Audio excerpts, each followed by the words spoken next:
Hi friends, it's Pastor Harley from the Broadway Global Methodist Church. Today in church we'll be preaching out of John chapter 5 again. One of the verses we will read is this.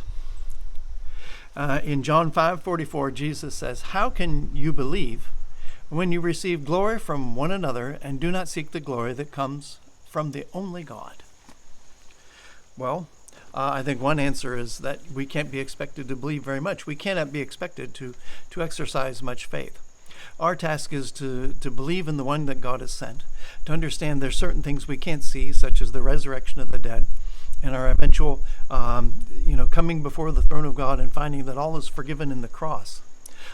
These things are going to be enacted by faith, and Jesus says, well, I'll tell you, one of the noise that's going on in your heart that keeps you from a place of faith, a place of knowing Jesus as Messiah, knowing him as brother, having him dwell in your heart, is you're still looking to get praise and glory from everybody else. You might understand that he's asking us to come somewhat outside of ourselves, to allow God to really dwell in. I mentioned in church last Sunday that something I had read that, we talk about a God-shaped hole in our hearts, and that's not quite accurate.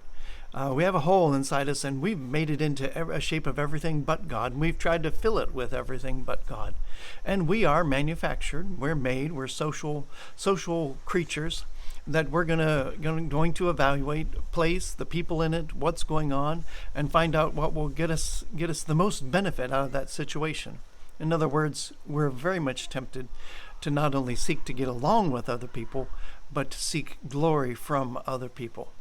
Jesus says, no, the time has now come that you're going to stay in love and charity with your neighbors, but you're going to put your focus entirely upon the Lord, upon his Son, upon his work on the cross, his grand promise of the resurrection, and realize that he reigns in heaven.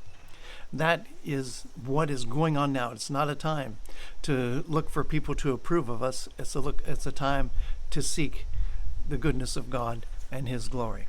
Amen.